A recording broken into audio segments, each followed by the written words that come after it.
Bonjour et bienvenue dans Un jour, une rencontre.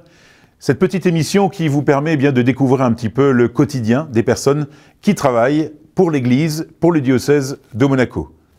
Aujourd'hui, Pierre Debat. Pierre Debat qui est le maître de chapelle du Palais Princier, mais aussi maître de chapelle de la cathédrale. Pierre Debat, bonjour et merci de nous recevoir. Pour commencer, Pierre, on peut dire que vous êtes maître de chapelle finalement de père en fils. Alors, comment êtes-vous arrivé là? Quel est votre parcours? Oui, mon père a pris la fonction de maître de chapelle de la cathédrale de Monaco en septembre 73. J'avais 7 ans à l'époque, je m'en souviens très bien, les tout premiers offices ici dans la cathédrale. Et il a dirigé la maîtrise jusqu'à son décès en 1999. J'étais alors, depuis de nombreuses années, officiellement son adjoint. Et le gouvernement et le Palais Princier ont décidé de me nommer à la succession de mon père, et je suis maître de chapelle en poste depuis maintenant 21 ans. C'est vrai, c'est une transmission familiale qui est belle en même temps. Pierre Debat, vous nous recevez dans votre bureau, magnifique bureau au-dessus de la cathédrale, qui était censé à l'origine être la sacristie de la cathédrale, qui n'a pu l'être parce que trop compliqué par son accès avec cet escalier en colimaçon, mais un bureau surprenant, des locaux surprenants. Et finalement, il y a une vraie vie ici pour vous et pour l'ensemble des petits chanteurs de la maîtrise. Absolument. Ah oui, oui, la maîtrise de Monaco est déjà, elle a plus de 116 ans d'existence derrière elle. On considère dans son fonctionnement actuel qu'elle a été fondée en 1904. Donc c'est quand même une vieille dame. Les petits chanteurs de Monaco qui font partie de cet ensemble maîtrise de la cathédrale ont, quant à eux, été fondés en 1974. Ils ont aussi une longue expérience et ces locaux, vous avez raison, méconnus du grand public, sont en général, sauf depuis 3 mois, pleins d'une vie très très intense. Faisons cette parenthèse, Pierre. Covid, 3 mois, et bien évidemment 3 mois qui ont un petit peu chamboulé tout le monde, mais aussi les petits chanteurs, leur tournée. Expliquez-nous, qu'en est-il ? Ça n'a pas toujours été facile. On commence à voir la fin du tunnel, mais c'est vrai que je ne peux pas m'empêcher de penser, les petits chanteurs avec les adultes de la maîtrise, on chantait le 8 mars après-midi la très belle célébration de l'ordination épiscopale de notre nouvel archevêque, Monseigneur David.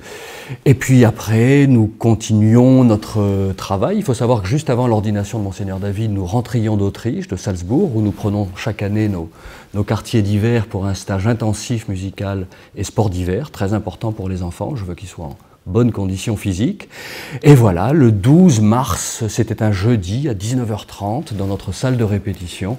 Le travail s'est terminé, comme tous les jeudis, et nous nous sommes dit avec les enfants, à lundi pour la prochaine répétition, et je les ai plus revus depuis.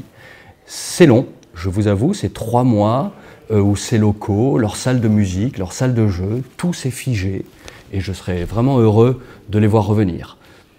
Pierre, les petits chanteurs répètent dans une salle qui est symétriquement opposée à votre bureau. Alors, être petit chanteur de Monaco, que cela représente-t-il et surtout, comment sont-ils sélectionnés? Alors l'investissement, ça représente pour un petit chanteur, c'est 3 répétitions par semaine, les lundis, mercredis et jeudis. En réalité, le jeudi est en alternance, en début de soirée. Le service musical régulier de la cathédrale, sur le principe du volontariat pour tous les dimanches dits ordinaires. Les enfants s'organisent très bien entre eux parce qu'ils ont aussi beaucoup d'autres activités. Donc il y a un roulement qui se fait entre eux et de manière obligatoire pour les 7-8 très grandes solennités de l'année où ils sont évidemment dans leur rôle de petits maîtrisiens de la cathédrale. Parallèlement à ce qu'ils apprennent pour servir en musique la cathédrale de Monaco, ils étudient aussi tout un programme de concerts très spécifique pour leurs nombreuses tournées de concerts en toute région du monde. On comprend, Pierre, qu'il y a un véritable esprit de famille, de par les voyages, de par les stages, de par les concerts. Évidemment, c'est un moteur pour ces enfants, qui sont aussi les porte-étendards de la principauté. Merci. Oui, c'est vrai que le prince Régnier III, qui a, avec mon père, créé les Petits Chanteurs de Monaco au sein de la maîtrise de la cathédrale en 1974, avait l'habitude de les appeler mes petits ambassadeurs chantants. Il faut savoir que les Petits Chanteurs, depuis 1974, se sont produits dans pas loin de 45 pays différents, avec des impresarios qui le représentent dans beaucoup de régions du monde, tous les corps diplomatiques et consulaires. C'est une véritable institution de l'État et qui contribue au rayonnement artistique et spirituel de la principauté, évidemment aux côtés de l'orchestre philharmonique, de la compagnie de ballet, de l'opéra de Monte-Carlo. Voilà, nous sommes plusieurs à tourner et à porter à l'extérieur de nos étroites frontières un message de paix, de fraternité et d'art. Pierre, nous parlons du souverain, vous êtes aussi maître de chapelle du Palais Princier. Quel est votre rôle? Je suis en charge de tout ce qui concerne la musique à l'intérieur de la chapelle du Palais Princier. Et c'est un grand honneur, comme mes prédécesseurs également. C'est un poste complémentaire auquel je suis profondément attaché, dans un très profond respect, un attachement pour la famille princière. Pierre, merci de nous avoir accueillis dans ces beaux locaux, de nous avoir permis de les découvrir. Je sais que les inscriptions sont ouvertes, donc n'hésitez pas si vous êtes intéressé.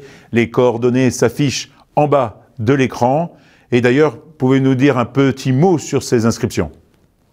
Tous les garçons, nous sommes encore dans un schéma à l'ancienne où les petits chanteurs de Monaco sont composés d'un chœur de garçons. Il y a beaucoup, chaque année, de plus en plus de demandes de jeunes filles qui souhaiteraient aussi nous rejoindre. Nous réfléchissons à une ouverture, bien sûr, ce serait un grand bonheur. Mais voilà, tout enfant âgé aux alentours de 10, 11 ans, 9, 10, 11 ans, peut tout à fait présenter sa candidature pour une audition. Également, nous avons un chœur d'adultes composé de dames et d'hommes. Et nous recrutons là aussi des adultes qui souhaiteraient participer à notre aventure musicale. Pierre, merci de nous avoir accueillis pour ce Un jour, une rencontre. On vous donne rendez-vous très bientôt pour un nouvel épisode présenté par le service de la communication du diocèse de Monaco. À très bientôt, bon été et bonnes vacances.